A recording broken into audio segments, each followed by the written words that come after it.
Un bal masqué, un invité disparu, et un secret que personne n'ose révéler. Bienvenue sur Minuit Mystère, je suis votre hôte Jules. C'est incroyable de voir cette petite communauté curieuse grandir. Laissez un commentaire et dites-moi d'où vous venez ce soir. La lecture de vos messages donne vie à ce voyage. J'apprécie vraiment chacun d'entre eux. Entrons dans le mystère. « Tu les as ?» dit-il enfin. « Absolument. »« Non, » répondit Holmes. « Je les ai là où ça compte le plus. » Il glissa une deuxième enveloppe sur la table. À l'intérieur se trouvent 3 lettres. Une à la presse, une au cabinet du Premier ministre et une au président du Venetian Club. Lestrade ouvrit la première lettre, la parcourut rapidement et émit un léger sifflement. « Vous ne les facturez pas ?» Holmes secoua la tête. « Pas encore. Qu'ils voient ce que coûte le silence, qu'ils sentent les murs se refermer, qu'ils s'enfuient. » Lestrade leva les yeux, perplexe. « Ça n'est pas justice. » Holmes croisa son regard. « Non, dit-il. C'est plus ancien que la justice. C'est la justice. » C'était une chose étrange, ce dernier silence avant la tempête. Holmes et moi sommes retournés à Baker Street, le soir après avoir remis les preuves à Lestrade, et bien que nous venions de déclencher l'effondrement d'un édifice secret d'influence et de tromperie, Holmes est resté silencieux. Il s'est assis de nouveau dans son fauteuil près du feu, les doigts croisés sous le menton, les yeux clos, dans un repos apparent, mais je voyais bien que son esprit ne s'était pas apaisé. Dehors, le vent s'était levé. Il chassait la fumée de notre cheminée latéralement, et les réverbères de la rue vacillaient sous ses rafales. La ville semblait respirer différemment, comme si elle aussi sentait que quelque chose bougeait sous sa surface pavée. « Je me demande, » dit finalement Holmes, « quels masques ils porteront désormais. » Il ouvrit les yeux et se pencha en avant. Pas de porcelaine ou de velours, mais des regrets publics, une indignation fabriquée, des silences soigneusement choisis. La presse jouera son rôle. Le cabinet du Premier ministre publiera une déclaration, appelant à la responsabilité mais sans trop de bruit. Et le Venetian Club prononcera une suspension officielle des personnes citées, peut-être même une restructuration. « Vous avez déclenché une avalanche, dis-je. » Holmes s'autorisa un petit sourire. « Non, Watson, j'ai juste brossé la neige. » Le lendemain après-midi, les lettres avaient fait leur effet. La nouvelle avait atteint les journaux du matin, non pas par les gros titres, mais par le biais de chroniques à potins et d'articles d'opinion. Les noms n'étaient pas publiés directement, mais les allusions étaient nettes et sans équivoque. Une réunion secrète d'influence, un pacte de silence entre gentlemen et des rumeurs sur la mort d'un jeune homme à huis clos à Scotland Yard. Lestrade confirma ce que Holmes soupçonnait déjà. Lord Venimore avait présenté sa démission de 3 conseils privés et quitté le pays sous couvert d'une retraite diplomatique. Ashcombe était tombé mystérieusement malade et s'était réfugié dans sa propriété du Norfolk. Harrington, toujours prudent, avait fait appel à un avocat et décliné toute interview. « Le cercle, dit Holmes, s'effondre. Pas bruyamment, mais inévitablement. Et Vincent Moret, demandai-je. Lestrade soupira. Toujours aucun signe de lui. Mais j'ai fait circuler son portrait dans les ports du Nord. S'il tente de fuir le pays, on le saura. Laissez-le courir, répondit Holmes. Il n'est pas l'artisan de ce crime, mais seulement son pivot. Ce soir-là, nous avons reçu la visite d'un invité inattendu. Clarissa Addington arriva juste après le coucher du soleil. Madame Hudson, troublée mais courtoise, la conduisit à l'étage où elle se tint sur le seuil, plus calme que dans mon souvenir, bien qu'une lassitude la tenaille comme un voile. « Monsieur Holmes, dit-elle, puis-je vous parler ?» Holmes se leva et fit un geste vers le siège en face de lui. « Je te dois des excuses, » dit-elle. « J'aurais dû tout te dire dès le début. Vous m'avez dit ce que vous aviez le droit de vous dire à vous-même, » répondit doucement Holmes. Elle hocha la tête, les yeux baissés. Aubrey et moi, on s'était éloignés. Il était agité, méfiant envers tout. Mais il me faisait confiance. Ce soir-là, il m'a dit qu'il avait des preuves, pas seulement des soupçons. Il m'a dit que si quelque chose arrivait, je devais remettre la lettre. Tu as essayé de le récupérer, dis-je, dans le fumoir. Oui, mais quelqu'un d'autre regardait. J'ai paniqué. Holmes se pencha légèrement en avant. A-t-il déjà mentionné le nom du groupe? Elle hésita. Une seule fois.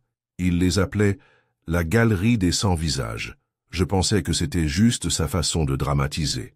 Maintenant, je n'en suis plus si sûr. Holmes sourit faiblement. Dramatique, certes, mais pas faux. Ils portaient leur anonymat comme de l'huile sur l'eau, toujours changeant, jamais solide. Elle regarda Holmes. Que vont-ils devenir? L'exposition, dit Holmes. La seule arme contre laquelle ils ne peuvent se défendre. Le pouvoir se cache dans l'obscurité. Éclairez-le. Et il disparaît comme la brume. Clarissa se leva. Merci de ne pas avoir laissé sa mort devenir une énigme oubliée. Holmes inclina la tête. Ce n'était pas l'énigme qui comptait, mademoiselle Addington. C'était le silence qui suivait. Elle est partie tranquillement et nous étions à nouveau seuls.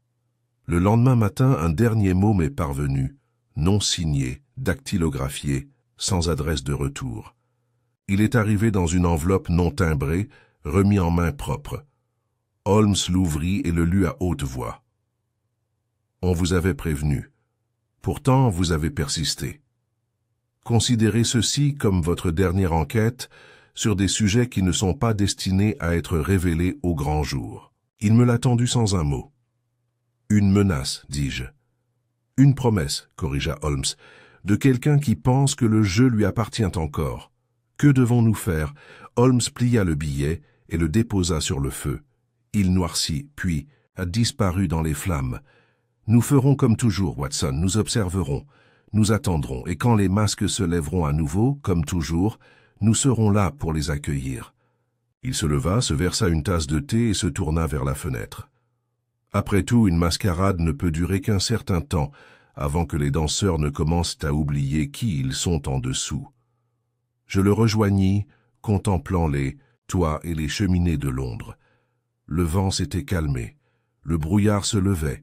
En dessous de nous, la ville continuait d'avancer, ignorant que l'ordre caché qui tirait autrefois quelques-unes de ses ficelles commençait à se défaire. Mais Holmes le savait, et je le savais, et cela pour l'instant était suffisant. « Laisse-moi deviner, » dit Holmes. « Fenimore, Ashcombe et Harrington. » Les yeux de Brackley s'écarquillèrent. « Comment as-tu... » « Parce que j'ai vu les listes d'invités, les calendriers des réunions, les listes de dons. Ils se recoupent de manière trop évidente pour être une coïncidence. 3 hommes aux intérêts commerciaux communs, liés par une vieille loi du silence, une loi que Hutchins, dans son ambition, cherchait à briser. Fenimore s'avança. « Que suggérez-vous, Holmes? Que nous ayons organisé sa mort? Que nous ayons envoyé un ancien employé effrayé, masqué de noir, mettre fin à ses jours au milieu d'une fête? »« Non, » répondit calmement Holmes. « Vous ne l'avez pas envoyé pour tuer, vous l'avez envoyé pour avertir. » Il s'arrêta. Et ça a marché. Le feu crépita doucement dans l'âtre. Fenimore se tourna vers la fenêtre. « Tu ne le prouveras jamais, » dit-il enfin. Holmes s'inclina brièvement. « Je n'en ai pas besoin, pas pour toi. » Il s'est retourné et m'a fait signe de le suivre. De retour dans la rue, Holmes prit une inspiration d'air vif d'hiver et la laissa sortir lentement. « Moray, ou plutôt Kenner, ne reviendra pas, » dit-il. Il a fait son devoir. Hutchins est parti. Le cercle demeure, fracturé peut-être, mais intact. Et tu les laisseras partir librement? Holmes m'a regardé. Quelque chose d'illisible derrière ses yeux. La justice, a-t-il dit, n'est pas toujours une potence ou une cellule. Parfois, c'est un nom prononcé dans les mauvais cercles, un scandale suffisamment chuchoté pour détruire tout réconfort. J'ai envoyé des copies de la lettre de Hutchins à 3 rédacteurs en chef. Le masque tombera peut-être lentement, mais il tombera.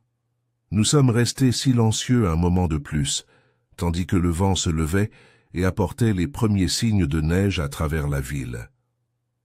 Holmes releva son col et jeta un coup d'œil à la façade silencieuse du Vénitien. « Clap, Fiennes Watson » dit-il, « il n'y a plus rien à faire ici. » Je l'ai suivi dans le brouillard et derrière nous, la mascarade a finalement pris fin. Le lendemain soir, Holmes revint à Baker Street, trempé par la bruine et plus renfermé que d'habitude. J'étais resté à la maison ce jour-là, à classer mes notes sur l'affaire, tandis que Madame Hudson préparait son thé réconfortant habituel, avec une sympathie discrète. Holmes entra discrètement, jeta son chapeau et son manteau et s'assit devant le feu sans un mot. Je l'ai observé pendant un certain temps, reconnaissant l'inclinaison intérieure de ses pensées, les derniers calculs silencieux avant. « Qu'il ne baisse le rideau. »« Tu en as assez vu ?» demandai-je. Il ne tourna pas la tête. « Assez pour commencer. » Il fouilla dans la poche de son manteau et en sortit une fine enveloppe dont le sceau n'était pas brisé. « Ceci, dit-il, est arrivé au yard tôt ce matin, mais l'estrade a reçu l'ordre de le déposer ici. Pas de signature, mais l'écriture correspond aux mots retrouvés dans l'appartement de Vincent Moret. Notre valet disparu nous a envoyé un dernier message. Je lui ai pris l'enveloppe et l'ai ouverte avec précaution. À l'intérieur se trouvait un court message. Ils se réuniront à nouveau. Vendredi, après les heures d'ouverture, le club sera vide, même salle qu'avant. L'expression de Holmes ne changea pas. Salle 13. La chambre privée de l'ancien Caledonian Circle, discrètement réintégrée dans l'architecture du Venetian Club. Pas de clé publique, aucune mention sur le plan, mais elle existe. Comment savez-vous? Parce que j'ai mesuré les plans moi-même, répondit-il. Il y a un panneau scellé au bout du couloir supérieur ouest. Il mène à une salle creusée dans le mur, extérieur, vestige de l'ancien club, où les secrets s'échangeaient comme des devises. Il s'est tourné vers moi. Et vendredi soir, Watson, nous serons à l'intérieur, avant l'arrivée de nos invités. Le vendredi arriva rapidement. Holmes passa la majeure partie de la journée de jeudi à se préparer discrètement. Correspondance échangée avec le yard, arrangement minutieux avec le personnel du club tenu au secret et, fait le plus, révélateur. L'obtention d'une clé en fer conçue pour s'adapter à une serrure depuis longtemps oubliée. Le soir venu, nous quittâmes Baker Street sans fanfare, vêtus simplement. Holmes portait un petit sac noir, dont il ne me révéla le contenu que lorsque nous fûmes de nouveau dans les couloirs du Venetian Club, bien après le départ de ses invités. Un jeune portier, visiblement nerveux, nous a conduits vers l'aile supérieure ouest et s'est arrêté devant un rideau de velours flanqué de hauts panneaux de bois. « Ici, monsieur », chuchota le portier. « Comme vous l'avez dit, derrière le rideau, plus personne ne passe par là. » Holmes hocha brièvement la tête. « Vous avez bien fait. Maintenant, retournez à votre poste, et n'en parlez à personne. » Le garçon hocha la tête et s'en alla en courant. Holmes tira le rideau. Le couloir derrière lui était étroit, sombre et bordé de boiseries poussiéreuses. Au fond se trouvait une porte unique, banale, avec une lourde poignée en laiton émoussée par le temps. Holmes inséra la clé et la tourna. Le pêne s'ouvrit avec un bruit sec comme une toux dans le noir. Nous sommes entrés. La pièce était basse de plafond et circulaire, avec des chaises à haut dossier disposées en cercle autour d'une table centrale en marbre noir. Des bougies, dans des appliques en fer, bordèrent le mur. Mais aucune n'était allumée. Au centre de la table, un bol peu profond de style ancien était vide, vestige de rituels anciens. Holmes se déplaçait avec une précision silencieuse. De son sac, il sortit un petit enregistreur, un carnet de croquis et une pochette en velours contenant de la poussière de fusain. « Nous resterons ici, dit-il, hors de vue derrière le paravent. Vous observerez et enregistrerez, Watson. Je vous écouterai. » Il désigna un panneau sculpté au bord de la pièce, un conduit de ventilation habilement déguisé. À leur arrivée, ne dites rien. Ne bougez pas, sauf si nécessaire. Que le piège se referme sur leurs paroles et non sur notre présence. Nous avons attendu. Le temps s'écoulait lentement. Le silence régnait dans le club en contrebas. Les heures s'écoulaient une à une jusqu'à ce qu'enfin, de faibles pas résonnent dans le couloir, derrière la porte. La poignée a tourné. 3 hommes entrèrent dans la salle. Lord Venimore, Ashcombe et Harrington, Tous vêtus simplement, tous démasqués. Ils ne parlèrent pas immédiatement. Ils prirent place solennelle et sans hâte. Harrington versa une mesure de cognac dans 3 verres et les déposa sans un mot. Enfin, Fenimore parla. Moray est parti. Sa chambre est vide. J'ai envoyé quelqu'un la fouiller. Il ne reste plus rien, des papiers brûlés, du verre brisé. Il s'est enfui. Ashcombe ricana. Lâche, je t'avais dit qu'il était cassant. Fraîche ou pas, poursuivit Fenimore, il a fait ce qu'on lui demandait. Il a effrayé Hutchins juste ce qu'il fallait. Il l'a fait douter de ce qu'il avait l'intention de dire. Harrington se pencha en avant. Mais il n'est pas resté. Il n'était pas là quand Hutchins s'est effondré. Non, dit Fenimore, mais c'était suffisant. Hutchins avait le cœur fragile. La peur, la pression, tout cela l'a submergé. Ashcombe parla à voix basse. Alors ça a marché. Trop bien, dit Fenimore avec amertume. Et maintenant Holmes fouine. Le silence tomba. Ashcombe finit par dire « Et s'il découvrait l'existence du cercle, l'existence des autres ?» Il ne le fera pas, dit Fenimore. Il n'y a plus rien à trouver. On a tout fouillé. Les papiers, les registres, même le vieux sceau. On est des fantômes, maintenant. Derrière le paravent, Holmes ne bougea pas. Il hocha simplement la tête et prit note.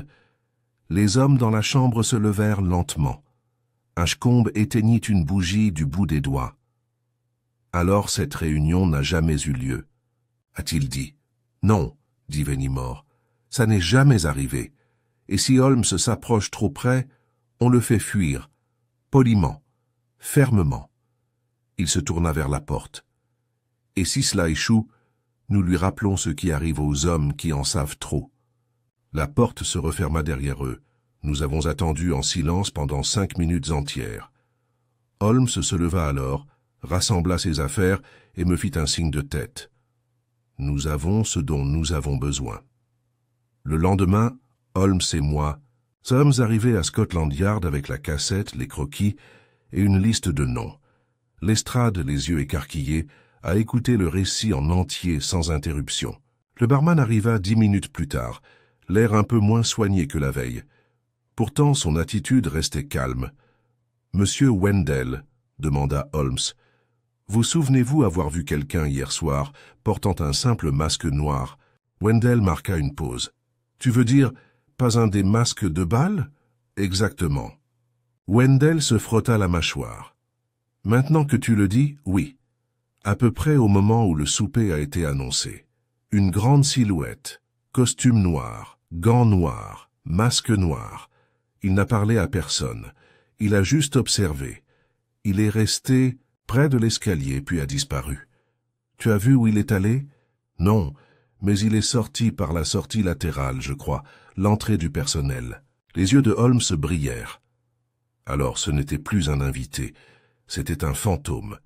Lestrade fronça les sourcils. « Tu penses que c'était un membre du groupe secret ?»« Je pense, dit Holmes, que cet homme n'avait qu'un seul but, voir si Hutchins parlait, pour confirmer la réalité de la menace. Et quand elle l'était, il s'assurait du silence. » Holmes recula. « Et maintenant, Watson, nous devons découvrir qui a eu accès à ce masque, et à cette sortie. » Je regardais vers le couloir, mon pôle s'accélérant. « Vous croyez que le tueur est parti avant même que quiconque sache que Hutchins était mort ?» Holmes hocha lentement la tête. Il n'est pas parti précipitamment. Il est parti en silence, juste comme il était arrivé. Mais il a commis une erreur. Quelle erreur? Holmes se retourna. Il pensait qu'un masque suffisait. Mais les masques, Watson, peuvent cacher le visage, jamais les empreintes de pas. La matinée qui suivit fut plus froide que la précédente, et Londres était enveloppé de son brouillard tel un voile de deuil. Les allumeurs de réverbères avaient à peine terminé leur tournée que Holmes et moi nous retrouvâmes dans l'allée derrière le Venetian Club, cette fois non pas en invité, mais en quête de traces discrètes, celles qui passaient inaperçues, celles tous sauf de Sherlock Holmes. Il se pencha près du mur de pierre, une loupe à la main, et étudia le trottoir en silence. C'est l'entrée du personnel dont Wendell a parlé, murmura-t-il. Accessible uniquement aux employés et aux livreurs, mais hier soir elle avait une autre fonction. L'allée était étroite, les pierres inégales et glissantes, couvertes de résidus de brume et de suie. Des caisses étaient empilées près de la porte de derrière, et les gonds étaient huilés, suggérant une utilisation fréquente. Holmes s'agenouilla près d'une petite grille en fer, juste devant le seuil. « Watson, » dit-il sans lever les yeux, « observe. » Je m'avançai. Dans la faible lumière matinale, je distinguais une empreinte de pas partielle, pas tout à fait distincte, mais suffisamment nette pour distinguer la forme effilée d'un bout pointu et la courbe caractéristique d'un talon sur mesure. Quelqu'un se tenait là, dit Holmes. Il a attendu. Peut-être plusieurs minutes. L'angle suggère qu'il était légèrement penché en avant vers la porte, peut-être pour écouter ou pour se préparer. Il se leva et me fit signe de le suivre. Plus loin dans l'allée, à une vingtaine de mètres de là, près d'une pile de silos à charbon, une autre marque était visible. Celle-ci, plus nette, plus sèche, enfoncée dans une nappe de cendres où le brouillard n'avait pas encore atteint. Même chaussure, dit Holmes, mais la foulée est plus longue. Notre homme masqué est parti rapidement, non pas paniqué, mais déterminé, et il a tourné à gauche sur Brookmere Lane. Nous avons suivi le sentier invisible sur 2 pâtés de maison, nos pas étouffés par la brume.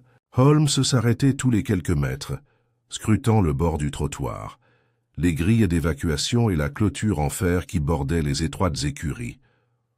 Enfin, il s'arrêta devant un passage étroit entre les bâtiments, le genre de passage réservé aux artisans ou à ceux qui ne souhaitent pas être vus. « Ici, » dit-il, « la piste s'estompe, mais pas parce qu'elle s'arrête. Elle a été effacée. »« Essuyée » demandai-je. Holmes hocha la tête, désignant la légère trace de frottement sur une flaque d'eau. Un morceau de tissu, peut-être. Le pan d'un manteau, délibérément. Il savait qu'il risquait d'être suivi. Il se retourna, les yeux perçants. Ce n'est pas un amateur, Watson. C'est un homme qui connaît bien les disparitions. Nous sommes retournés devant le club peu après 10 heures. Lestrade nous a rejoints juste à l'intérieur du vestibule, l'air plus irritable que d'habitude, une tasse de café tiède à la main. « Eh bien ?» demanda-t-il. Holmes a enlevé ses gants et les a glissés dans son manteau. L'homme au masque, noir, sortit par l'entrée du personnel et tenta de brouiller les pistes. Il n'était pas un client, mais il connaissait la configuration du bâtiment. Il observa le couloir du salon bleu depuis l'ombre et disparut peu après que Clarissa Addington eut quitté le fumoir. Lestrade expira. Et l'identité de cet observateur, un masqué. Holmes se tourna vers le hall principal. « Voilà notre prochaine étape.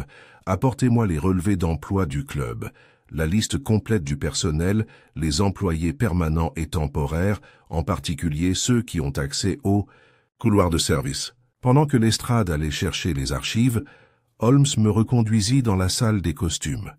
Il marchait lentement, comme s'il réfléchissait à une séquence de mouvements plutôt qu'à une liste de faits. « Cette affaire, dit-il, doucement, a été masquée non seulement par des costumes, mais aussi par des suppositions. Nous avons supposé que le tueur était parmi les fêtards, que le décès avait eu lieu dans une pièce fermée à clé. Mais, et si les deux étaient des demi-vérités? Et si la clé du meurtre ne résidait pas dans l'identité de celui qui est entré dans la pièce, mais dans celle de celui qui n'en avait jamais eu l'intention? Vous voulez dire, dis-je, que Hutchins a peut-être été attiré là-bas, sous de faux prétextes, ou bien il est entré volontairement, sans savoir que quelqu'un l'attendait ailleurs. Quelqu'un aurait pu envoyer l'invitation, non pas pour le rencontrer, mais pour le piéger. À ce moment-là, Lestrade revint, un mince dossier à la main. 52 employés au total, dit-il. 16 de service ce soir-là. Aucun client n'a été oublié. Aucun incident signalé, à part le vôtre, bien sûr. Holmes feuilleta rapidement les pages, puis il s'arrêta. « Tiens, » dit-il en tapant un nom. « Vincent Moret, inscrit comme valet de chambre junior. Il n'a travaillé que 3 soirs. Ce mois-ci. Hier soir, c'était l'un d'eux. Lestrade fronça les sourcils. Je ne connais pas son nom. Moi non plus, dit Holmes. Mais regardez, l'adresse est incomplète. Seulement Hackford Close. Ce n'est pas la norme. Lestrade prit le dossier en fronçant les sourcils. Bizarre. Les yeux de Holmes brillèrent. Allons, rendre visite à Monsieur Moret, d'accord? Hackford Close était une rue étroite et maculée de suie en bordure de Lambeth. Des rangées de maisons mitoyennes s'alignaient de chaque côté, leurs briques vieillies et tachées par des décennies, des tests. C'est au cours de la dernière semaine d'octobre, pendant une période de brouillard particulier, qui s'accrochait aux ruelles de Londres comme une mousseline humide, que je suis retourné à Baker Street pour trouver Sherlock Holmes assis immobile, près du foyer, les yeux à moitié fermés et une seule carte scintillant entre ses longs doigts. « Tu es en retard, Watson, » murmura-t-il sans tourner la tête. « Mais tu t'es peut-être arrêté pour admirer les bégonias rouge sang en fleurs sur Cavendish Square. Ce n'est pas de saison, tu ne trouves pas ?» Je clignai des yeux, momentanément déstabilisé. « Comment as-tu ?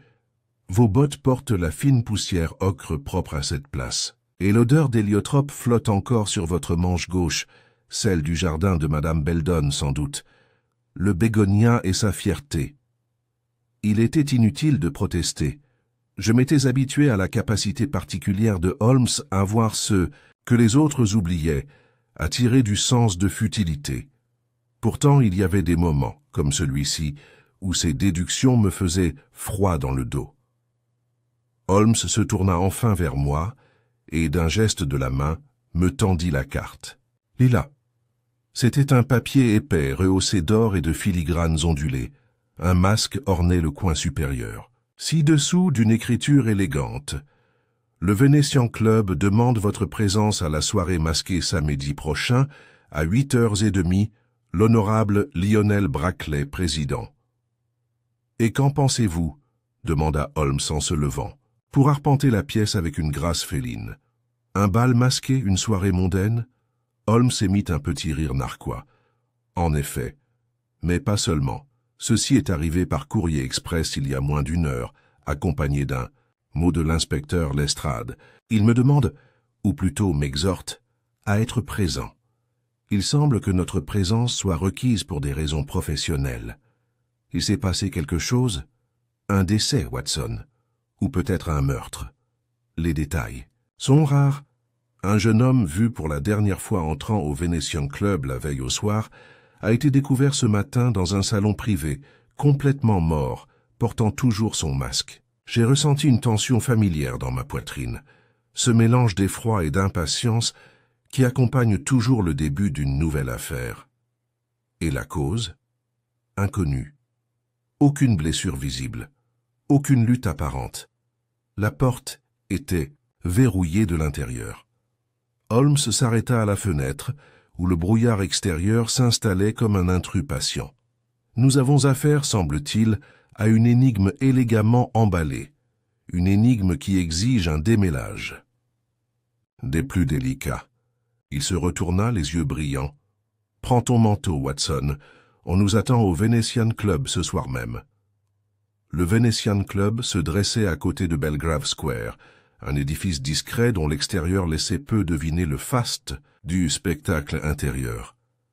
Des fenêtres aux bordures dorées et des lanternes en fer forgé encadraient un escalier de marbre, et dès notre entrée, nous fûmes accueillis par une mer de couleurs, de soie et d'anonymat. La mascarade avait déjà commencé. Un kaléidoscope de personnages masqués. Harlequins, pharaons, dandys baroques déambulaient dans les pièces baignées de lumière des bougies. Les rires tintaient comme du verre. Mais sous cette gaieté, je percevais un malaise sous-jacent. Nous avons été accueillis par Lestrade lui-même, qui, bien que déplacé au milieu d'une telle opulence, avait l'air inhabituellement grave. « Merci d'être venu, monsieur Holmes, docteur Watson. » Il nous éloigna de la foule, traversa un couloir étroit et monta un escalier recouvert de velours. « Que savons-nous » demanda Holmes tandis que nous grimpions. « Le défunt est un certain monsieur Aubrey Hutchins. jeune homme aisé, fils de baronnet. Il est arrivé au club hier soir, peu après 21 heures. On l'a vu en train de discuter avec plusieurs invités, de rire, de boire. Rien d'extraordinaire. À un moment donné, il s'est retiré dans le salon bleu. Ce matin, un domestique a déverrouillé à la porte et l'a trouvé assis près de la cheminée, mort, toujours masqué. Demanda Holmes sans hésiter. Oui, le masque d'un vieux magistrat vénitien, plutôt grotesque. Nous n'avons trouvé aucune trace sur lui, aucun signe de violence, un verre de cognac à la main, intact, et un mouchoir, en soie, monogrammé, féminin. Le regard de Holmes s'éclaira. Intéressant. Et la porte? Verrouillée de l'intérieur. Pas de sortie secondaire. Sur le seuil du salon, Lestrade marqua une pause. Nous avons demandé aux invités de ne pas partir même, si la plupart profitent encore du bal. Certains sont naturellement perturbés. Nous avons gardé le silence pour l'instant. Holmes hocha brièvement la tête et entra. Le salon bleu était une pièce sombre, lambrissée de bois sombre et éclairée par un feu mourant.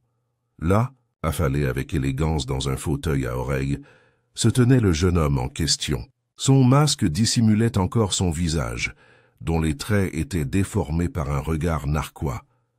Holmes s'approcha silencieusement, balayant la pièce du regard. Je le suivis, notant les détails. Un recueil de poésie à moitié ouvert, sur une table basse le verre de cognac intact, une trace de cire rouge sur le tapis. « Remarquez sa posture, Watson », murmura Holmes. « Aucun signe d'effondrement ni de douleur. Il semble apaisé. »« Alors du poison? Ai-je risqué? » ?»« C'est possible, mais il y a plus à découvrir ici qu'il n'y paraît. » Il examina le verre, puis le mouchoir monogrammé, dont Lestrade avait parlé, délicat, légèrement parfumé à la lavande. Les initiales CA étaient brodées au fil d'argent. « Dites-moi, » dit Holmes sans se retourner. « Quelqu'un a-t-il été vu quitter cette pièce après l'entrée de M. Hutchins ?» Lestrade secoua la tête. « Personne. Le domestique dit que la porte est restée fermée jusqu'à ce matin. » Holmes se redressa, une lueur d'amusement dans les yeux. Nous sommes alors face à une mascarade des plus astucieuses, non seulement de costume et de nom, mais aussi d'alibi et d'intention. Il regarda une fois de plus le corps. J'aimerais maintenant parler à l'honorable Lionel Brackley, et ensuite peut-être à la dame à qui appartient ce mouchoir. De retour dans le couloir de marbre, Holmes marqua une pause tandis que des silhouettes masquées tournoyaient devant nous. Un danseur en plumes blanches nous jeta un coup d'œil, puis disparut dans l'ombre. La musique était devenue plus forte, plus endiablée. Watson se tourna vers Holmes. « Vous pensez que la clé ne réside pas dans la façon dont il est mort, mais dans qui a voulu le faire taire ?» La bouche de Holmes se courba légèrement. « Exactement. Car ceci, mon cher Watson, n'est pas une mort ordinaire. C'est une performance. Et l'un des acteurs a bien trop bien écrit son rôle. » Il jeta un coup d'œil vers la salle de bal, puis vers la porte du salon. Le jeu commence. Alors que nous nous tenions dans le couloir, juste devant le salon, bleu, l'opulence du Venetian Club semblait presque grotesque, contrastant avec la silhouette immobile que nous avions laissée derrière nous. Une musique montait l'escalier, une valse à 3 temps, aérienne et sereine. Les festivités se poursuivaient en bas, sans être perturbées par la tragédie silencieuse qui s'était déroulée à l'étage. Fumée. Des enfants jouaient pieds nus près des caniveaux. Un charbonnier poussait sa charrette dans la rue en sifflant un air lugubre. Holmes s'est renseigné dans un magasin du coin, et l'épicier leur a indiqué le numéro 23. C'est un bâtiment en ruine avec une porte légèrement entr'ouverte. Nous avons frappé. Pas de réponse. Holmes essaya la poignée. Elle s'ouvrit facilement. L'appartement était sobrement meublé, mais pas entièrement vide. Une bouilloire encore chaude était posée sur le feu. Une veste, noire finement coupée, était drapée sur le dossier d'une chaise. Holmes s'y rendit aussitôt. Il souleva le vêtement, examina les poignets, puis fouilla dans la poche et en sortit un morceau de papier plié. C'était un billet estampillé de l'emblème du Venetian Club et daté de 2 jours auparavant. Passe. De non, murmura Holmes. Accès invité, délivré par un membre. J'ai regardé par-dessus son épaule. Peut-être Brackley? Peut-être. Ou quelqu'un d'autre dans la soi-disant société. Holmes se dirigea vers la chambre. Les tiroirs étaient ouverts, à moitié vides. Sur le lit, à peine visible sous une couverture froissée, se trouvait une paire de gants, en cuir noir, et à côté, un objet qui me glaça le sang. Un masque, simple, noir sans relief, celui-là même que Wendell avait décrit. Holmes le brandit avec un air de satisfaction sinistre. « Notre fantôme, dit-il, enfin démasqué. Mais où est-il maintenant? Parti, et parti en toute hâte. » Il se tourna vers la table près de la fenêtre et prit une petite enveloppe non ouverte. Holmes lut le devant. « À livrer si je ne reviens pas avant minuit. » Il l'ouvrit avec précaution. À l'intérieur se trouvait une phrase unique, griffonnée à l'encre. Il le savait. Je l'avais prévenu. Il n'a rien voulu entendre. J'ai regardé Holmes. Tu crois qu'il a fui, ou qu'il a été réduit au silence? Il est trop tôt pour le dire. Holmes recula et examina la pièce une dernière fois. Mais je crois que nous ne recherchons plus un meurtrier, Watson. Il s'arrêta. Je crois que nous nous rapprochons d'une conspiration. Nous avons quitté l'appartement de Hackford, close peu avant midi. Le brouillard s'était légèrement levé, et le ciel londonien était baigné de ce gris pâle et incertain qui faisait si souvent penser à la lumière du jour en ville. Holmes, plongé dans ses pensées, resta silencieux, tandis que nous avancions dans les rues sinueuses, en direction de Baker Street. Je revoyais le rythme familier de ses pas, la posture penchée en avant d'un esprit sur le point d'aboutir. Finalement, alors que nous tournions sur l'avenue animée près de Cavendish Square, il rompit le silence. « Moray n'a pas agi seul », a-t-il déclaré. « Ce mot qu'il a laissé, il savait, je l'ai prévenu. Il trahit la peur, pas la culpabilité. On dirait l'écriture d'un homme exploité. « Tu crois qu'il a été manipulé ?» ai-je demandé. Holmes hocha la tête. « En effet. Quelqu'un au sein du Venetian Club, quelqu'un d'influent, s'est servi de Moray pour observer Hutchins, l'effrayer ou s'assurer son silence par d'autres moyens. Mais je ne crois pas que Moray ait porté le coup fatal. » Je jetai un coup, d'œil par-dessus mon épaule, le brouillard se déployant lentement dans notre sillage. « Alors qui l'a fait ?» Holmes ne répondit pas. « Pas encore. » De retour à Baker Street, nous avons trouvé l'inspecteur Lestrade qui nous attendait déjà dans notre salon, assis, raide, dans le fauteuil de Holmes, jouant nerveusement avec son chapeau. Il s'est levé rapidement à notre entrée. « Holmes, je reviens de Scotland Yard, » dit-il. « Nous avons vérifié le nom de Vincent Moray dans les archives. C'est un pseudonyme.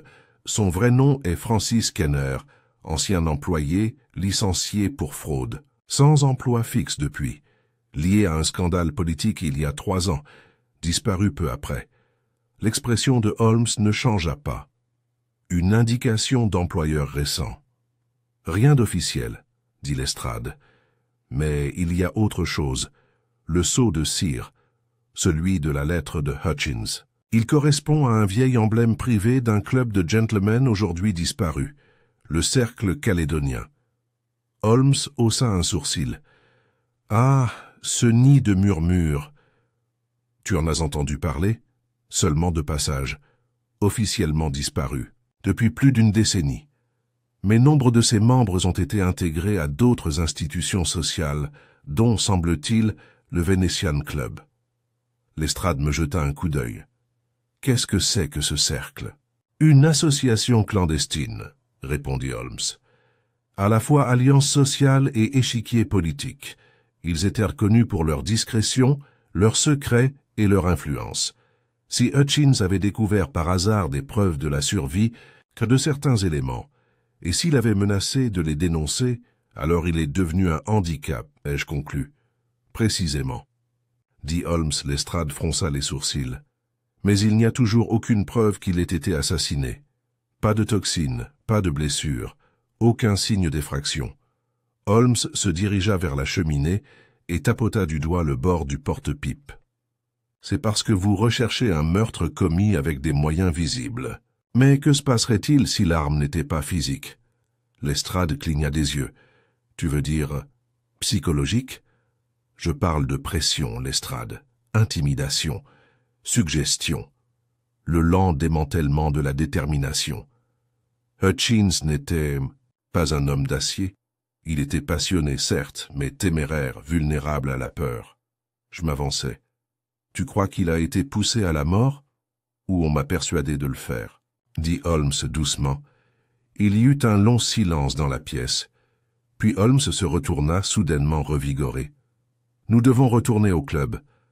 Non pas pour remettre en question, mais pour écouter. Cet après-midi-là, le Venetian Club était silencieux. Les vestiges de la mascarade avaient été balayés. Quelques messieurs s'attardaient dans les salons de lecture, sirotant du cognac et discutant politiquement, mais la grande salle de bal était désormais vide, ses lustres tels des larmes gelées au-dessus du parquet ciré. Holmes évoluait dans les couloirs, non pas comme un détective, mais comme un homme suivant une mélodie que lui seul pouvait entendre. Il s'arrêtait près des portes, observait le comportement du personnel et écoutait, toujours écoutait, les conversations inachevées. Nous nous sommes dirigés vers l'aile ouest, où le salon des membres seniors occupait une grande pièce bordée de portraits à l'huile et de hautes fenêtres. À l'intérieur, une conversation était déjà en cours. « Vous comprenez, Brackley ?» dit une voix que je reconnus le soir du bal. On ne peut pas laisser les choses aller plus loin. Ces enquêtes, elles menacent bien plus que la réputation. C'était Lord Venimore, un diplomate vieillissant, au menton pointu et à l'expression de marbre patiné. Il se tenait près de la cheminée, agitant un verre de whisky. Lord Brackley était assis près de lui, le dos raide, le regard méfiant. « Je n'ai pas invité Holmes », a déclaré Brackley. « C'est Lestrade qui l'a fait. J'ai simplement obéi. »« Votre nom est toujours lié à ce scandale, » rétorqua Venimore. « Vous avez laissé Hutchins faire du bruit. Vous lui avez laissé croire qu'il pouvait agir sans conséquence. » Holmes s'avança et les deux hommes se retournèrent brusquement. « J'espère que je ne vous interromps pas, » dit-il avec le sourire le plus poli. La mâchoire de Venimore se crispa. « Monsieur Holmes, nous étions juste.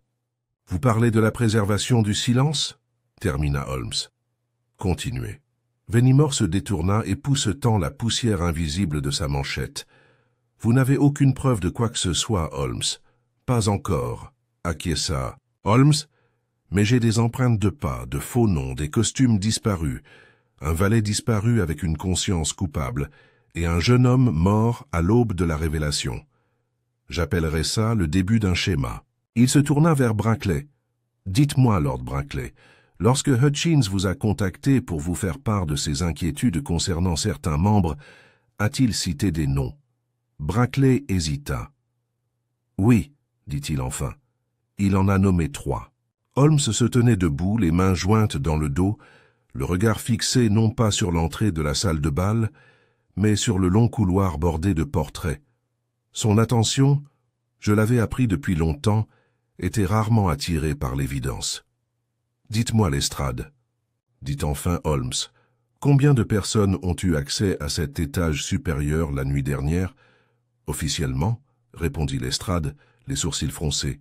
« Uniquement les membres du club et leurs invités, mais pendant les bals, masqués. Les identités sont fluctuantes. La liste des invités était longue. Des domestiques seraient passés avec des rafraîchissements, bien sûr, mais aucun n'a signalé d'anomalie. » Holmes se tourna vers l'escalier. « Et l'honorable Lionel Brackley, est-il notre hôte de façade seulement, ou est-il aussi notre organisateur pratique ?» Les deux. La réputation de Brackley est sans tache. C'est un homme d'État respecté. Il est dans le salon au bout du couloir. Dois-je aller le chercher? Je vous en prie, je préfère lui parler directement. Lestrade partit avec une efficacité fulgurante, nous laissant seuls, Holmes et moi, au milieu du velours et de l'ombre. Les masques des invités de la salle de bal en contrebas se fondirent dans un anonymat tourbillonnant. Chacun d'eux, réalisai-je, était un suspect potentiel. Holmes, quant à lui, semblait absorbé par ses pensées. Il sortit un carnet de son manteau et griffonna quelque chose, une habitude qu'il avait lorsqu'il essayait de mettre de l'ordre dans ses pensées. « Watson ?»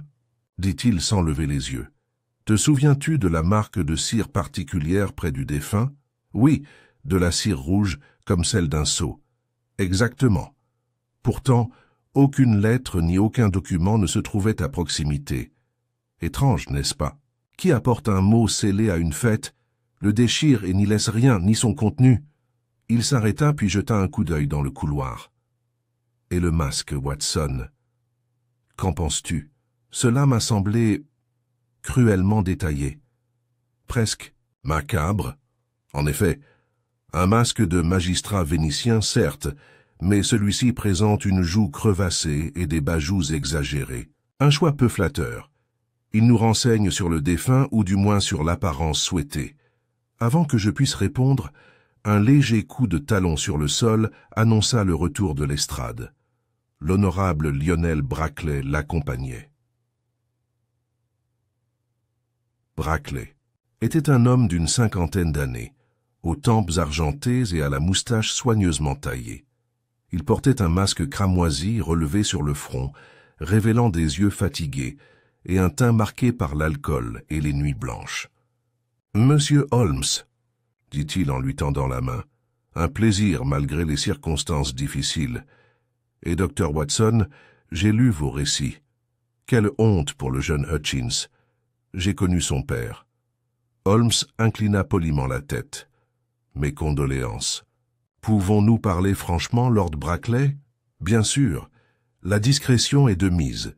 Il semblerait que M. Hutchins soit entré seul dans le salon bleu hier soir. Cette pièce était-elle réservée à un usage privé pendant le bal? » Brackley hésita, puis hocha la tête. « Oui, on s'en sert souvent pour des conversations tranquilles. Nous le gardons à disposition des membres qui souhaitent s'éloigner un instant de la foule. Il y a une clé sur un anneau derrière le bar. Hutchins a dû la prendre. Mais pourquoi a-t-il verrouillé la porte? Il n'a informé personne qu'il prévoyait de s'éloigner. »« Pas à ma connaissance. »« Mais bon, ajouta Brackley, Aubrey n'était pas toujours prévisible. Il avait des amitiés compliquées. »« Compliquées dans quel sens ?» Brackley expira lentement. « Il y avait des rumeurs. Rien que je puisse confirmer. Quelques dettes, à des frictions avec un autre membre. Et une jeune femme, une certaine mademoiselle Clarissa Addington. » Les yeux de Holmes brillèrent faiblement. « Les initiales C.A. Oui. » Holmes se tourna vers moi. « Le mouchoir, Watson, je l'ai sorti. » De la poche de mon manteau et les brandis. Brackley a plissé les yeux puis a hoché la tête. C'est presque certainement le sien. Lavande et dentelle, la marque de fabrique de Clarissa. Est-elle présente au bal ce soir? Demanda Holmes. Oui, habillée en colombine de la Commedia dell'arte, je crois, masque domino blanc, éventail à plumes. Holmes rangea le mouchoir dans sa poche et s'inclina légèrement. Vous nous avez été d'une grande aide, Lord Brackley. Nous nous reparlerons plus tard. Brackley inclina la tête et s'éloigna, ses pas lents, son visage troublé. Lestrade nous regarda tour à tour. « Tu crois que la dame est impliquée? »« Je pense, » dit doucement Holmes, « que nous devons lui parler avant qu'elle ne disparaisse derrière un autre masque. » Nous descendîmes l'escalier et entrâmes de nouveau dans la salle de bal. L'ambiance restait légère, mais je remarquai Holmes scrutant la pièce avec un détachement presque chirurgical. Il ne cherchait jamais avec précipitation. Il attendait, observant le mouvement ondulant, la tension dans les regards, les pauses qui signifiaient plus que des mots. « Là », dit-il soudain, près de la colonne. Une femme en blanc se tenait à moitié dans l'ombre, au bord de la piste de danse, la tête penchée, observant les danseurs. Son masque domino brillait doucement, et un délicat éventail flottait dans sa main. Nous nous sommes approchés, et elle s'est retournée comme si elle avait perçu notre regard. Son regard a balancé entre nous, d'abord vers Holmes, puis vers moi, et s'est posé sans crainte mais avec prudence. « Mademoiselle Addington ?» demanda doucement Holmes. Elle baissa son éventail. « Moi aussi. Et toi, tu n'es pas Là pour danser, je suppose. Je suis Sherlock Holmes, et voici le docteur Watson. Nous enquêtons sur une affaire concernant M. Aubrey Hutchins. Quelque chose brilla dans ses yeux, du chagrin, de la culpabilité, ou peut-être de la peur. Cette lueur disparut aussi vite qu'elle était apparue. Je vois. Pouvons-nous parler en privé? Demanda Holmes. Clarissa hésita puis hocha la tête. Elle nous conduisit dans un salon plus calme, à l'écart de la salle de bal, à l'éclairage tamisé et au son de la musique étouffée. Une lanterne rouge se balançait lentement au plafond, projetant une lueur vacillante sur la pièce. « On m'a dit, commença Holmes, que M. Hutchins et vous avez fait connaissance récemment. » Elle baissa les yeux. « Oui, je connaissais Aubrey. On était proches autrefois. Étiez-vous au club hier soir quand il est arrivé? »« J'étais. Tu lui as parlé? »« Non, dit-elle doucement. Il m'a envoyé un mot pour me demander de le retrouver au Salon Bleu, mais je n'y suis pas allé. » Holmes se pencha légèrement en avant. « Pourquoi pas? Elle hésita. « J'avais peur. » Aubrey avait changé. Il était devenu imprudent. Il a fait allusion à quelque chose, un danger. Il a dit qu'il savait quelque chose sur quelqu'un au club, quelque chose de terrible. Mais il n'a pas voulu me dire quoi. Holmes resta silencieux pendant un long moment. « Reconnaissez-vous cela ?» demanda-t-il en sortant une fois de plus le mouchoir de son manteau. Clarissa cligna des yeux. « Oui, j'ai dû le laisser tomber. Je ne savais pas qu'il était avec lui. » Holmes plia soigneusement le mouchoir. « Merci, mademoiselle Addington. Vous m'avez été d'une grande aide. » Elle croisa son regard. « Tu crois qu'il a été assassiné? »« Je pense, dit Holmes doucement, que quelqu'un souhaitait ardemment qu'il se taise, et il a fait en sorte qu'il le fasse. » Alors que nous retournions dans le couloir, je me suis tourné vers Holmes. « Tu crois qu'elle dit la vérité? Elle n'a dit que ce qu'elle a osé, » répondit Holmes. « La question, Watson, c'est ce qu'elle a omis. » Il s'arrêta, les yeux plissés tandis que la musique gonflait à nouveau. « Nous devons maintenant parler au barman. » Le barman? Holmes hocha la tête. « Parce que la clé du Salon Bleu, dit-il, a été volée derrière son bar. Et les clés, comme les masques, peuvent passer de main en main. Mais elles laissent toujours des empreintes dans l'âme. » La musique résonnait faiblement derrière nous, tandis que Holmes franchissait les portes du salon et pénétrait dans la grande salle de bal du Venetian Club. Des masques dansaient encore sous les lustres et le tintement des verres en cristal résonnait en arrière-plan, telle une symphonie bien rodée. Mais le regard de Holmes était fixé sur le mur du fond, où un bar en acajou poli courbait une alcôve ombragée. Ce n'était ni les boissons ni la décoration qui l'intéressaient, mais l'homme qui se cachait derrière. Le barman était grand et mince, les manches retroussées, les cheveux lissés en arrière et une serviette en lin blanc en bandoulière. Son regard, vif sous ses sourcils noirs, suivait la pièce avec l'attention détachée d'un homme qui avait tout vu et pourtant parlait peu. Holmes s'approcha avec la résolution calme d'un chirurgien entrant dans une salle d'opération.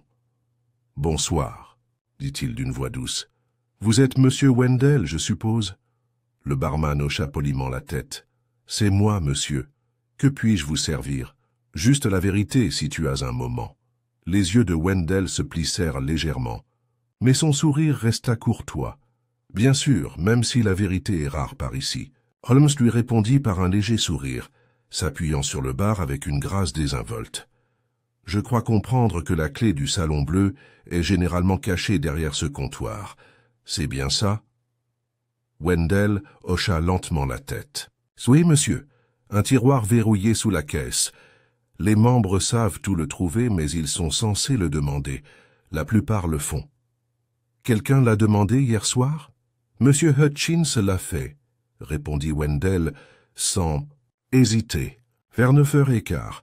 Je le lui ai remis moi-même. Il était masqué, bien sûr, mais j'ai reconnu la voix. » Holmes pencha la tête. « Avait-il l'air agité, distrait, ivre ?»« Pas plus que d'habitude, » dit Wendell en haussant les épaules. Il était habillé en magistrat, impossible de rater son masque. Il a dit qu'il avait besoin d'un moment de calme. Je n'y ai pas prêté attention. Holmes marqua une pause. C'était la seule fois où la clé a été demandée hier soir. Wendell hésita, puis regarda autour de lui comme pour s'assurer que personne ne l'écoutait. Sa voix baissa légèrement. Il y a eu une autre fois, plus tard, vers 11 heures, je crois. Une femme tout de soutane vêtue d'argent. Elle n'a pas demandé la clé, mais elle est venue la chercher. Elle semblait surprise qu'elle ait déjà disparu. Holmes se redressa subtilement. A-t-elle donné son nom? Non. J'ai juste demandé si la chambre bleue était occupée. Quand je lui ai répondu que oui, elle est partie rapidement. Elle n'a pas ajouté un mot. Tu as vu où elle est allée? Non. La salle de bal était déjà pleine à craquer. Difficile de suivre quelqu'un avec tous ces masques. Les doigts de Holmes tambourinèrent une fois sur le bord du bar. Et cette femme, à quoi ressemblait son costume? Elle était en argent, comme je l'ai dit. Sa robe tombait jusqu'au sol. Son masque en forme de tête de chat. Ses traits très marqués la rendaient remarquable. Holmes hocha lentement la tête, les yeux plissés d'intérêt. « Merci, monsieur Wendell. Vous m'avez été d'une grande aide. » En nous éloignant du bar, j'ai jeté un coup d'œil à Holmes. Une femme en argent. Ça ne correspond pas à la description de Clarissa Addington. Exactement, répondit Holmes. Et pourtant, elle manifestait un intérêt curieux pour la pièce même où Hutchins fut retrouvé mort plus tard. Tu penses qu'elle savait peut-être quelque chose? Je pense, dit Holmes, qu'elle est arrivée trop tard, ou peut-être trop tôt. Nous nous sommes dirigés vers une galerie plus calme, adjacente à la salle de bal, dont les hautes fenêtres étaient voilées de draperies de velours. Holmes marchait lentement, réfléchissant à voix haute. « Faisons le point, Watson. Hutchins entre dans le salon bleu peu après 9 heures. On le voit récupérer lui-même la clé. On nous dit qu'il est de bonne humeur, pas visiblement angoissé. Pourtant, des heures plus tard, on le retrouve mort dans cette même pièce. La porte était verrouillée. La clé avait été remise à sa place peu après. « Attendez, ai-je interrompu. « Rendu. Mais Wendell n'a pas mentionné que quelqu'un l'avait rendu. Non, mais il est là maintenant, ce qui signifie qu'il a dû être remplacé, soit par Hutchins avant sa mort, peu probable puisque la porte était verrouillée de l'intérieur, soit par quelqu'un d'autre après coup. Mais alors comment ont-ils verrouillé la porte de l'intérieur? » Holmes esquissa un léger sourire. C'est là le nœud du problème. Et cela nous dit que ce que nous voyons, la porte verrouillée, la pièce tranquille, n'est pas la vérité. C'est l'illusion de la vérité, une performance. Il cessa de faire les 100 pas et me fit face. Il faut qu'on parle à nouveau, à Clarissa Addington, mais pas pour l'interroger davantage, mais pour la surveiller. Pour la surveiller?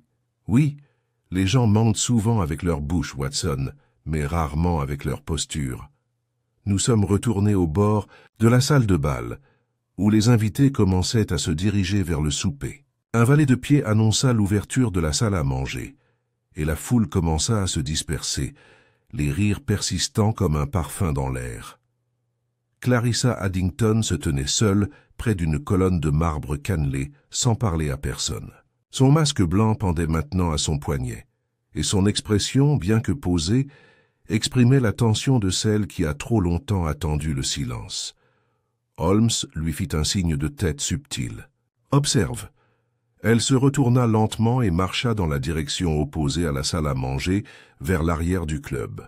Holmes s'exécuta aussitôt. On dirait qu'elle n'a pas faim. Nous la suivions discrètement, tandis qu'elle descendait un escalier latéral, puis pénétrait dans un couloir étroit bordé de tableaux anciens. La foule avait disparu. L'air était calme, les lampes étaient plus espacées. Au bout du couloir, elle s'arrêta devant une porte et regarda autour d'elle. Holmes s'avança. « Vous allez quelque part, mademoiselle Addington ?» Elle sursauta, la main portée à sa poitrine. « Monsieur Holmes, vous m'avez fait sursauter. Pardonnez-moi, nous espérions pouvoir discuter davantage. » Elle hésita puis secoua la tête. « Je n'ai rien d'autre à dire. Mais tu n'allais pas dîner. » Elle leva le menton. « J'avais besoin d'air. Je déteste la foule. » Holmes resta silencieuse un instant, puis désigna la porte derrière elle. « Puis-je vous demander ce qui se trouve derrière ?» Elle hésita. « Un fumoir privé, réservé aux membres. Je n'avais pas prévu d'y entrer. » « Bien sûr. » Il s'écarta et fit un geste vers la salle principale. « Permettez-moi de vous accompagner jusqu'à la salle à manger. » Visiblement réticente, elle obéit. Tandis qu'elle marchait à côté de Holmes, je la vis jeter un rapide coup d'œil en arrière avant de rajuster son châle et de se mêler à la foule illuminée par les bougies.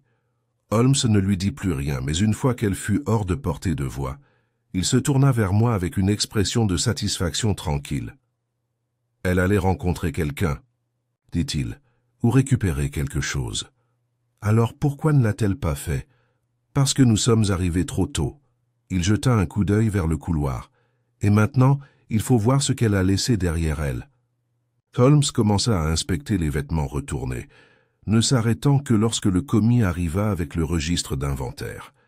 Il feuilleta rapidement les pages, puis s'arrêta. « Tiens, » dit-il. « Costume numéro 32. Une robe argentée et un masque de félin, sorti. Pas de retour. » Lestrade jeta un coup d'œil à l'entrée. Emprunté par « sans signature ». Holmes désigna la rangée de crochets. Et pourtant, tous les autres sont pris en compte. Il s'agenouilla et inspecta le sol sous le casier. Au bout d'un moment, il récupéra un petit fil de tissu argenté, accroché au bord du plancher.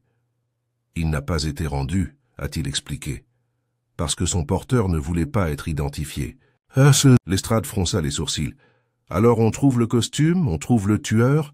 La voix de Holmes était basse. « Nous l'avons peut-être déjà fait. » Il tenait le fil d'argent, les yeux fixés dessus. « Cette mascarade, » dit-il doucement, « est sur le point de prendre fin, et quand ce sera le cas, plus personne ne pourra se cacher derrière son masque. » Le fil d'argent, délicat comme un cheveu et à peine visible entre les longs doigts de Holmes, semblait scintiller avec sincérité dans la faible lumière du vestiaire du Venetian Club. Un silence s'installa un instant, ce silence qui s'installe non pas à cause du calme, mais sous le poids de quelque chose sur le point de se briser. Holmes se redressa, empocha le fil avec précaution et se tourna vers Lestrade. « Envoyez un message à mademoiselle Clarissa Addington. Dites-lui de revenir immédiatement au club. Dites-lui que cela concerne la lettre. » Lestrade haussa un sourcil. « Avez-vous l'intention de l'interroger à nouveau? »« Non, » répondit Holmes. « J'ai l'intention de l'observer à nouveau. » Lestrade hocha la tête, non sans hésitation, et partit, emmenant le commis à sa suite. Holmes et moi restâmes dans la pièce, entourés de capes de velours, de perruques poudrées, et du silence lointain d'une salle de bal vide, encore chargée de secrets. Holmes se dirigea lentement vers le grand miroir encastré dans le mur, face au portant à costume. Pendant un long moment, il resta silencieux, se contentant d'observer le reflet, non pas de lui-même, mais de la pièce derrière lui.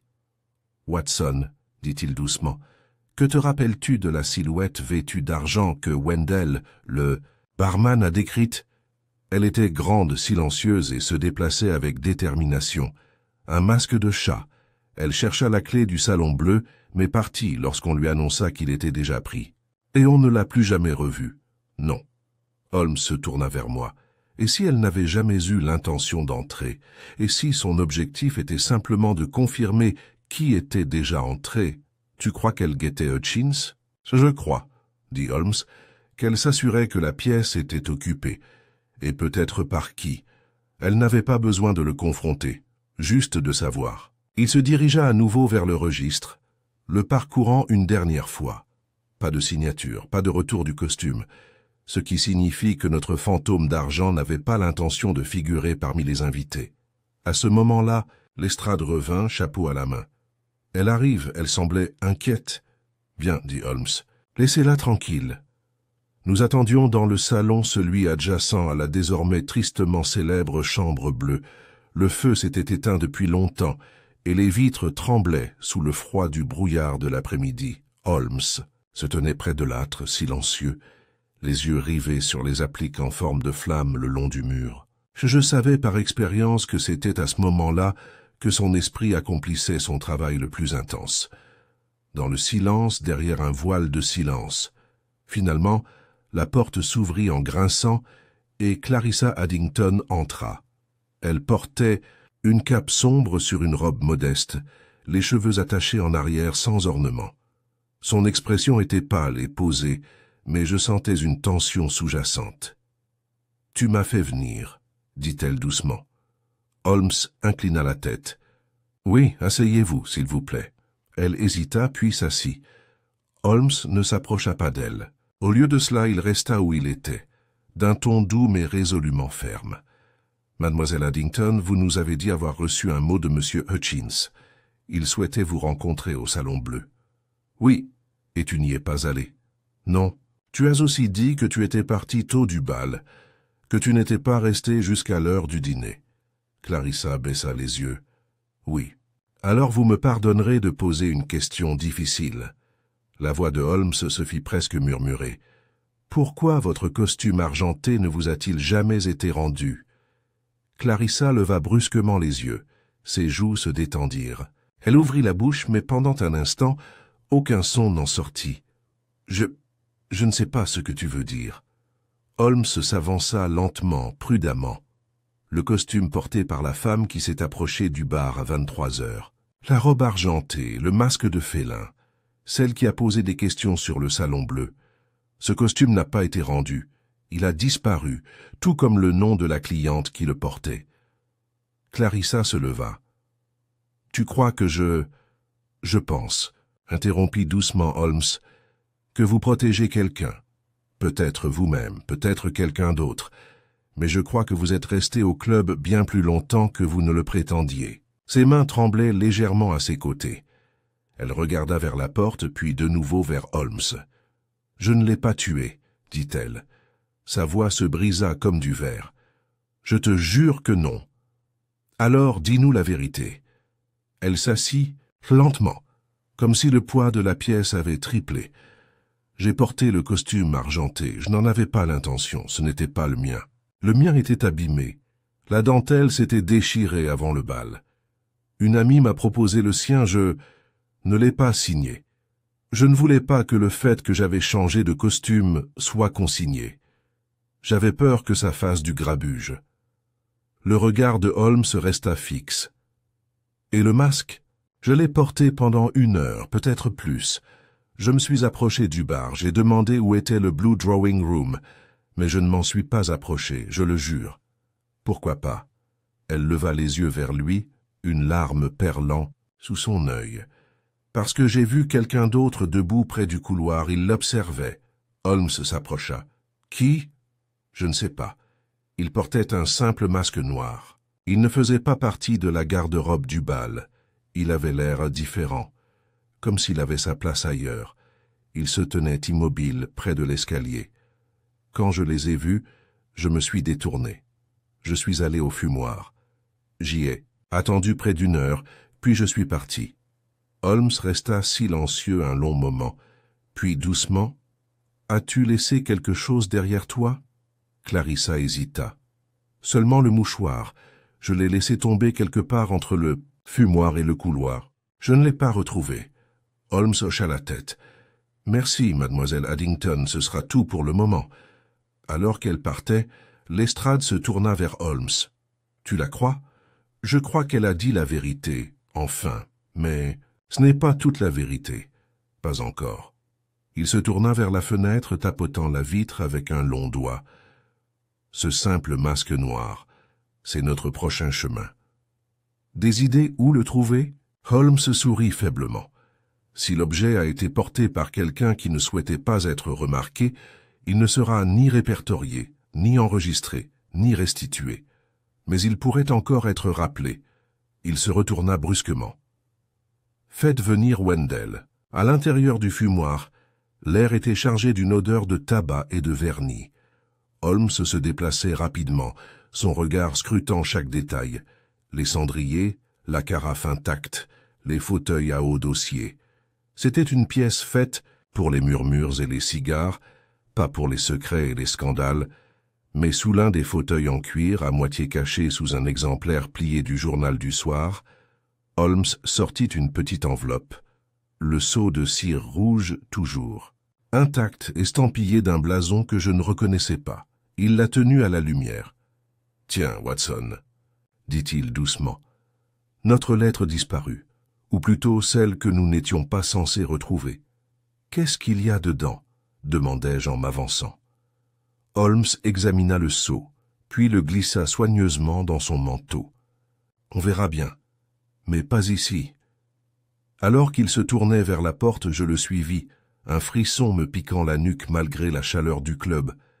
Et derrière nous, la chaise vide faisait toujours face au feu, comme si quelqu'un venait de partir. Nous sommes rentrés à Baker Street bien après minuit, les roues des voitures chuchotant sur les pavés humides, tandis que le brouillard s'enroulait à nouveau dans les rues de Londres comme un être vivant. Je sentais l'esprit de Holmes s'agiter sous son air calme. Il était assis, les bras croisés, le regard fixe, mais son silence était intentionnel, non oisif. Une fois dans le salon familier, Holmes jeta son manteau et alluma le feu d'un geste rapide et habile. La chaleur était bienvenue, mais c'était la lueur du bec de gaz sur l'enveloppe qu'il tenait à la main qui illuminait véritablement la pièce. Il le déposa délicatement sur la table, entre nous, toujours scellé dans de la cire rouge. Le sablason imprimé d'un symbole qu'aucun de nous ne reconnut immédiatement. Un cercle de feuilles de laurier, entourant une balance, et, à la base, le chiffre romain 13. Curieux, murmura Holmes en inclinant l'enveloppe sous la lumière. Le sceau suggère un organisme organisé, peut-être secret, peut-être légal, certainement délibéré. On l'ouvre ? Demandai-je en me penchant en avant. Holmes fit un petit signe de tête, prit un couteau à lettres dans le tiroir et, d'un geste rapide, coupa le sceau proprement. Il déplia soigneusement le contenu. Le papier était épais, coûteux, et dégageait une légère odeur florale et étrangère. Ses yeux parcoururent le texte. Son expression, cependant, restait indéchiffrable. J'ai attendu. Finalement, il me l'a tendu.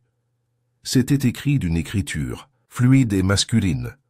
Au porteur de ce billet, si vous avez reçu ceci, alors j'espère que le moment est proche. Je n'écris pas en lâche, mais en homme qui doit peser le prix de la vérité face au poids de la ruine. Ce que je possède n'est pas seulement un savoir, c'est une preuve, accablante et irréfutable. Une mascarade est plus qu'une fête, et sous chaque masque se cache un visage non seulement caché, mais dangereux. Si je ne le dis pas à haute voix d'ici la fin du bal, les preuves trouveront leur propre voix. Ne faites confiance à personne. A.H. A.H. répétai-je. Aubrey Hutchins, c'est sa lettre. Holmes hocha la tête, écrit avec intention, mais manquant de détails. C'est un avertissement, Watson, pas une confession. Il savait quelque chose et il craignait les conséquences d'une révélation prématurée. Pourtant, il avait aussi prévu la possibilité d'être réduit au silence. Je fixai la page, troublé. Mais pourquoi la laisser dans le fumoir? S'il voulait la retrouver, pourquoi pas dans un endroit plus visible? Parce qu'il ne l'a pas laissée là, répondit Holmes. C'est mademoiselle Addington qui l'a laissée là. Elle le lui a récupéré? Peut-être. Ou peut-être le lui a-t-il confié plus tôt dans la soirée. Ce qui compte, c'est qu'elle a essayé de le récupérer alors qu'elle pensait que personne ne la regardait. Mais quelqu'un l'a fait, et cette personne a peut-être déjà lu ce qu'il contenait. Holmes se leva et marcha lentement vers la fenêtre. Le brouillard tourbillonnait dehors comme du lait dans du thé. Nous devons nous demander quel type de savoir pourrait inspirer une telle crainte, a-t-il déclaré. Et quel groupe ou quelle personne serait suffisamment désespéré pour empêcher sa divulgation. Le sceau ? Demandai-je. Peut-être un club privé, une société légale, voire un ordre clandestin. Le symbole de la balance est souvent associé à la justice ou au châtiment. Il se détourna de la fenêtre. Demain, Watson, nous retournons au Venetian Club, mais cette fois nous poserons des questions différentes, et nous commencerons par Lord Brackley. Le lendemain matin, Le Venetian Club était plus calme, mais tout aussi grandiose. Le bal masqué était terminé. Les lustres tamisés, les rires s'étaient évanouis comme le parfum du bal. Seuls quelques membres restaient. Des messieurs d'un certain âge en jaquette et à la voix douce, sirotant un café derrière le Times. L'estrade nous a accueillis dans le hall avec des cernes sous les yeux et un fin dossier sous le bras. Aucun progrès du jour au lendemain, a-t-il déclaré. L'autopsie n'a confirmé aucun signe visible de traumatisme. Les résultats de la toxicologie sont en attente. Rien de manifestement étranger dans son estomac ou ses poumons. C'est déconcertant. Holmes accepta le dossier, en parcourut le contenu, puis le lui rendit sans un mot. Nous souhaitons parler à nouveau à Lord Brackley. Est-il disponible? L'estrade nous conduisit à la suite privée de Brackley, une grande pièce lambrissée, remplie de livres, de croquis politiques et d'une odeur de pipe. L'honorable Lionel Brackley nous accueillit avec moins d'assurance que la veille. Son gilet était mal boutonné, et ses manières trahissaient une nervosité qu'il ne pouvait dissimuler. « Monsieur Holmes, Dr. Watson, veuillez vous asseoir. » Holmes resta debout. « Lord Brackley, commença-t-il, je dois vous demander directement, connaissez-vous ce blason ?» Il tendit l'enveloppe, préservant soigneusement son cachet d'origine. Le regard de Brackley s'y posa brièvement, un instant de trop. « Non, dit-il d'un ton neutre. Devrais-je l'être? C'est possible. » Elle accompagnait une note écrite par M. Hutchins, une note mettant en garde contre des preuves, contre quelque chose de dangereux. Le sang-froid de Brackley vacilla. Il se leva et se dirigea vers la fenêtre, faisant le même geste que Holmes lui-même avait fait la veille. « Je suppose que cela allait forcément le rattraper, » dit-il doucement. Holmes attendit. Le silence le força à poursuivre. Aubrey fouillait là où il ne fallait pas. Il fouillait dans des affaires du club qui ne le concernaient pas, des conflits entre membres, des rumeurs de détournement de fonds. Il posait des questions auxquelles personne ne voulait répondre. Et ce sot? Brackley hésita. Il se peut que ce soit un groupe privé, un sous-ensemble de membres. De vieilles relations, une influence sur tout le spectre politique. Une cabale? Brackley se retourna. Si vous voulez l'appeler ainsi. Je n'ai jamais adhéré, mais j'étais au courant de son existence. Hutchins courait le danger. Ce groupe ne tolère aucune fuite. Croyez-vous qu'ils l'ont tué? Je crois, dit lentement Brackley, que quelqu'un pensait que le silence était préférable au scandale. Holmes inclina la tête. Nous aurons alors besoin d'une liste de membres susceptibles de partager cette affiliation. La voix de Brackley se fit plus froide. Tu ne trouveras rien d'écrit. Alors peut-être que je le trouverai écrit sur leur visage. Nous ressortîmes dans le couloir. Holmes ne dit mot qu'une fois arrivé au vestiaire, où étaient conservés les registres du club, nom, entrée, horaire. Holmes tourna la page à la veille. « Voilà », dit-il en tapotant du doigt. Un nom qui se distingue, non par sa présence, mais par son absence. J'ai regardé. Robert Toland? Il a été invité. Son nom figure sur la liste des invités de Brackley, mais il n'a jamais signé. Le personnel ne l'a pas vu non plus. Tu penses qu'il est venu déguisé? Je pense, dit Holmes doucement, qu'il s'agissait peut-être de la femme en argent. Mes yeux s'écarquillèrent. Toland? Mais il est grand, mince, ancien acteur de théâtre, connu pour son excentricité. Et sa dernière dispute connue, avec Hutchins, publique et acerbe, Holmes a définitivement clos le registre. Nous retrouvons Toland, Watson, et quand nous le ferons, je crois que nous découvrirons le masque qu'il portait et la vérité que Hutchins a tenté de révéler au prix de sa mort. Le brouillard s'abaissait sur Londres cet après-midi-là, s'enroulant dans les rues avec une persistance maussade, comme si la ville elle-même souhaitait garder ses secrets pour elle. Holmes était plus animé que je ne l'avais vu depuis des jours.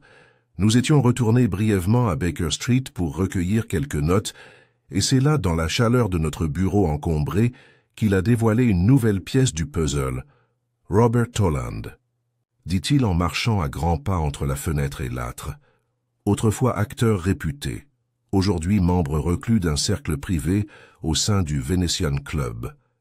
Discrètement riche, politiquement connecté, mais disparu de la bonne société, depuis une dispute publique avec Hutchins il y a quelques mois. Il s'arrêta et me fixa d'un regard perçant. « Diriez-vous que cela ressemble à un homme qui pourrait porter un masque ?» J'ai hoché la tête. Ou du moins, quelqu'un avait l'habitude de se cacher derrière. Holmes se tapota le menton du doigt. La question demeure. Toland était-il présent au bal hier soir, déguisé en argent, et si oui, avait-il l'intention de rencontrer Hutchins ou de le faire taire? Il se retourna brusquement et sonna pour Madame Hudson.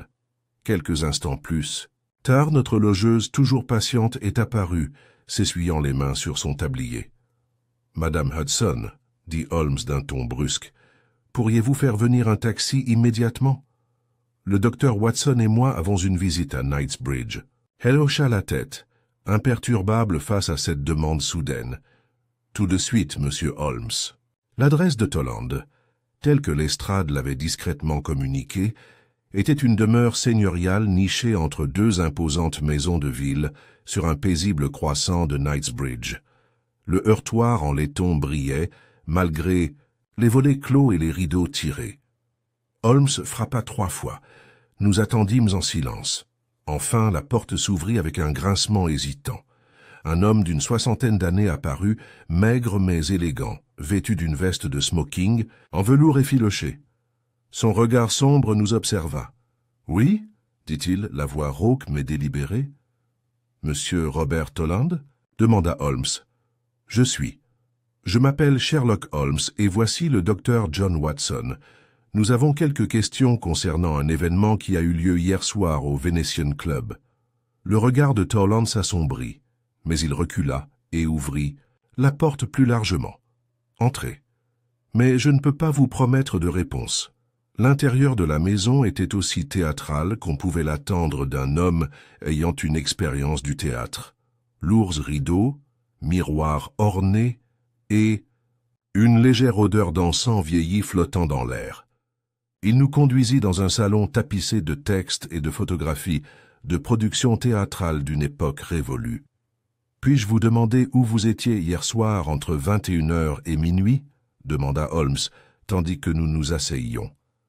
Toland se versa un verre de sherry avant de répondre.